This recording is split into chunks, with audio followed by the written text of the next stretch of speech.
Bonjour, bienvenue dans Instant Stress. Aujourd'hui, sur le thème mère-enfant, nous intéressons à un phénomène qui existe, qui est connu, qui est démontré, qui est très particulier, qui pose de nombreuses questions, qui est le microchimérisme. Derrière ce nom, en fait, c'est des échanges de cellules entre la maman et le fœtus, et même le bébé. Alors, maman-bébé, il faut savoir que la maman est capable d'échanger des cellules, en particulier avec le bébé, au cours de la lactation. C'est la maman qui envoie des cellules de la maman vers le bébé à travers la lactation lorsqu'il tète.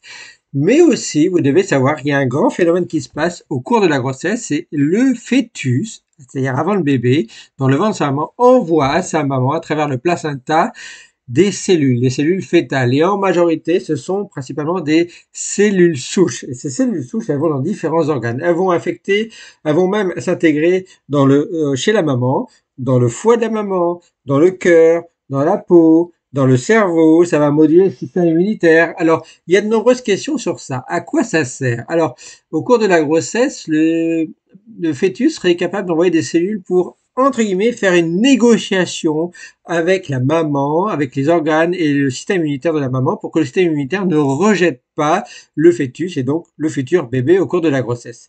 Et puis, il faut savoir que les études ont montré que ces cellules souches ou ces cellules de fœtus qui vont chez la maman restent par exemple, dans le sang, peuvent circuler plus de 30 ans après la naissance et dans la moelle osseuse, au moins 50 ans après la naissance. Donc vous voyez, c'est très très long. Ces cellules, une fois que le fœtus les a envoyées chez la maman, elles y restent. Ça peut aller même jusqu'au cerveau. Alors, ce sont des cellules souches. On sait que ces cellules fétales, elles sont attirées par l'inflammation de la maman. C'est-à-dire que le fœtus est sensible à l'état de santé de sa maman et il est capable d'envoyer des cellules souches à sa maman, peut-être pour l'aider au cours de l'inflammation. Et donc, c'est vu comme peut-être un mécanisme protecteur. Peut-être que le fœtus envoie à sa maman des cellules qui vont la protéger toute sa vie, mais pas que. Peut-être que parfois, ce n'est pas que protecteur. Il pourrait y avoir aussi des conflits entre le système immunitaire de la maman et les cellules fétales. Donc il y a de nombreuses études qui sont réalisées en lien avec l'inflammation, en lien avec les cancers, en lien avec le métabolisme. Et par exemple, pour vous donner un exemple concret, il y a une étude qui a été faite sur des dizaines de femmes. Alors ces femmes, elles sont décédées maintenant. Elles ont donné un peu par exemple, de leur cerveau et de leur ADN, et ils sont aperçus, et cette étude a démontré que ces femmes qui avaient eu des garçons avaient dans leur cerveau des chromosomes Y. 63% des femmes qui avaient eu des garçons, qui sont décédés, qui avaient eu des garçons, avaient dans leur cerveau des chromosomes Y. Chromosomes Y, c'est caractéristique des chromosomes masculins. Donc ça veut dire qu'il y avait des traces d'ADN masculin, mâle, dans le cerveau de ces femmes qui avaient eu des enfants garçons.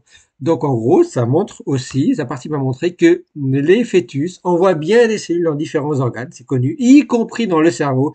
Et ça, il reste dans le cerveau, et donc ça changerait beaucoup de choses chez la maman. C'est ce phénomène, ce qu'on appelle le microchimérisme. Et ce microchimérisme pose beaucoup de questions, puisque c'est un phénomène extraordinaire, véridique, prouvé, démontré, qui montre que le fœtus communique avec sa maman et lui envoie des cellules, peut-être pour la protéger, peut-être pas forcément pour la protéger. On en saura un peu plus dans le futur avec la science et la médecine. Voilà, maintenant vous en savez un peu plus sur ce lien très particulier mère-enfant. Merci à vous.